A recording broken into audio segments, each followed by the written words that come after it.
Hello. This is the Confederate States of America News Report. Many Confederate Americans are beginning to realize the flaws of their country due to the Civil War. Traditionally, the Confederate States were more insular and in a way more narrow-minded than the Northern states.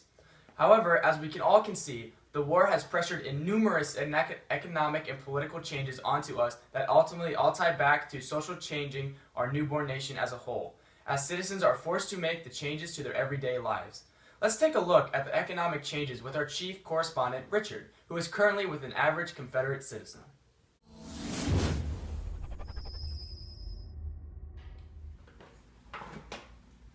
Well, for starters, the Southern banks had virtually no gold or silver to back money, and many of the different types of paper money being issued only magnified the economic crisis, as the gradual decreasing value of money soon led to high inflation, which only hurt the Confederate economy and made pretty much everybody broke.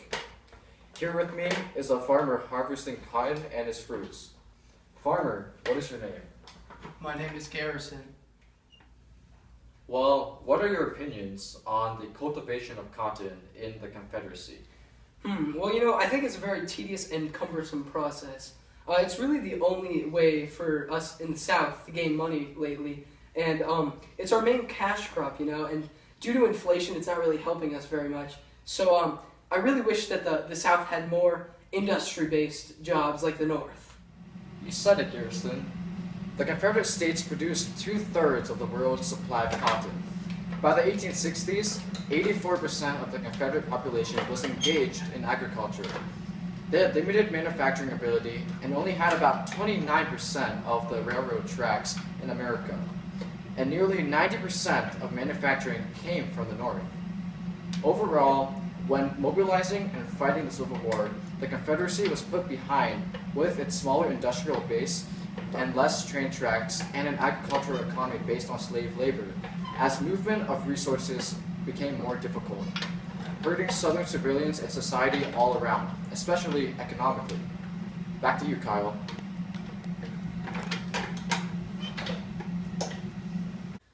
And as the war progressed, the Southern economy worsened, especially in its later years. In 1864, Union armies attacked Confederate armies in the East and West with General Grant's attrition warfare. However, it was when Lincoln issued the Emancipation Proclamation and its promise of freedom for Southern slaves that the South became enraged as their primary source of labor was threatened.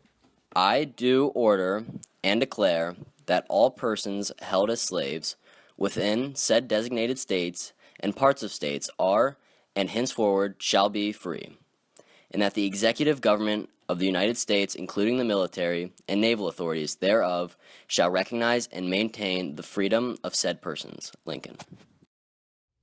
This majorly impacted Southern society, even though the proclamation did not have large immediate effects as it talked about slaves in Confederate states where the Union had no control. More and more slaves escaped from the South to Union armies, and the slave owners in the South lost labor sources and drove society into considering a new labor system.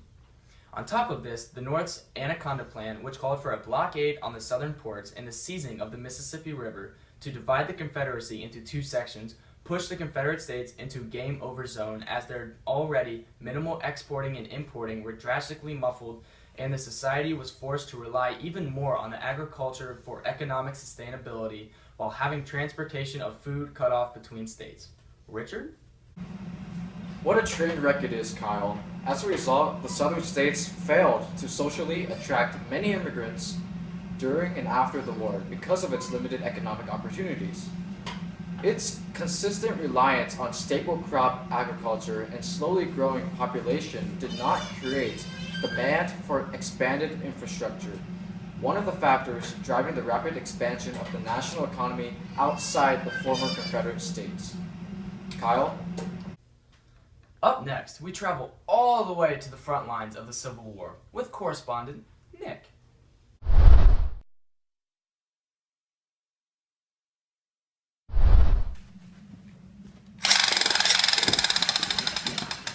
A bullet almost hit me. Do you have a minute?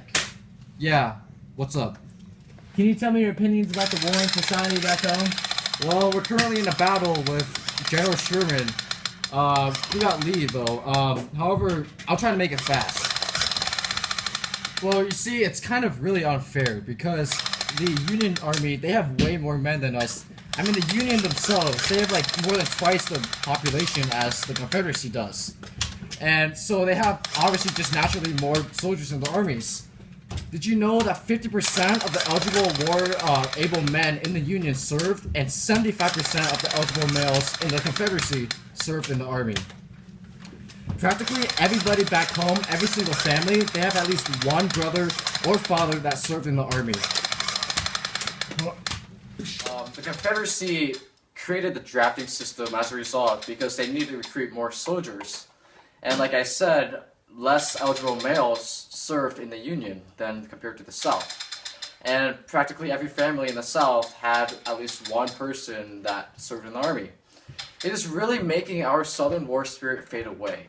Not only are we suffering tragic losses of loved ones, but we are all going through major depression and economic struggles, and the war is ravaging our southern states. It's over our soil. General Grant and Sherman are setting fire to everything they come across.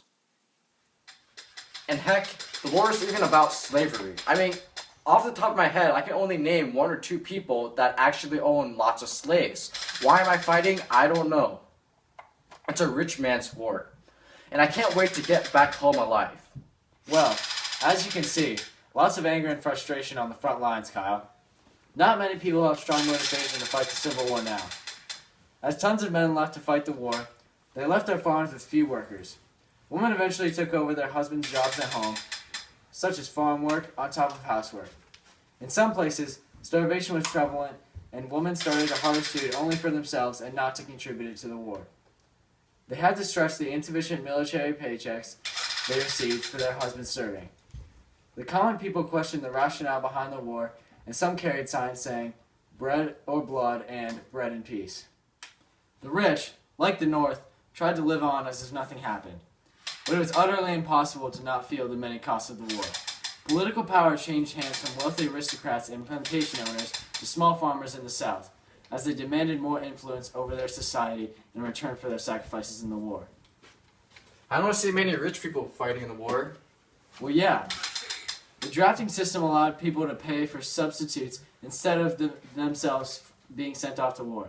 As you can see, there are many ways that the rich tried to live without being too tangled up by the war. Kyle? Pretty interesting stuff. Thanks, Nick.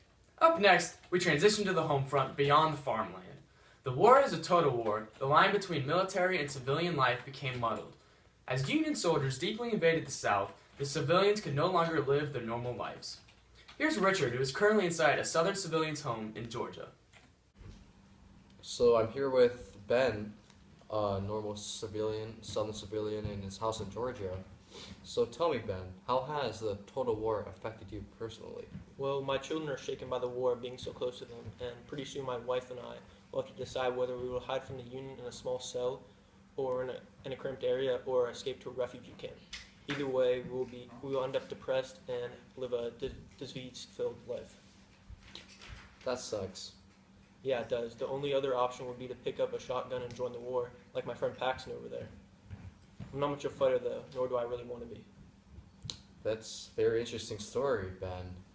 As we can all tell, we can feel that the depressing facts of the impacts of the war. Now back to you, Kyle. Cool. Wait, but I'm curious, Richard. What were the Southerners banking on to win the war? And tell me more about the women in their house life. I sure can, Kyle. You see, the Confederates were banking on receiving recognition as a whole other country by other countries such as Great Britain. You can tell why the Confederates wanted Britain to help them out politically, as the Confederates have been exporting cotton to Britain for a while, and already had a solid relationship with them already. And we're hoping to also get Britain to help them out militarily in the Civil War. This gave Southern society just a tad bit of hope for the war. Until recently, when the Anaconda plant embargoed our southern ports and Britain managed to find other sources of cotton, such as India. However, after the Trent affair, when James Mason and John Slidell were captured on board the British steamer Trent on a mission to gain recognition for the Confederate States by Union warships, the South became more circumspect and conscious about their moves on getting recognition, and society became doubtful. About the women, they became empowered, so to speak, as they were in charge of more tasks overall. Like what Nick said before, women in Southern society provided supplies, such as clothing and foods, to the front lines. But in the later years, some women stopped contributing because of food shortages back at home.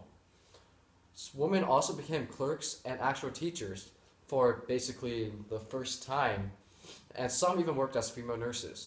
Kate Cumming and Sally Lusa Tompkins were the first female nurses. After all, women were allowed to work in hospitals because of the increase in It's casualties. a total war, and everybody is working hard just to survive it, right, Ben? Right. Back to you, Kyle. Well, there you have it. We'll see you next year from CSAN News. You stay classy, Confederacy.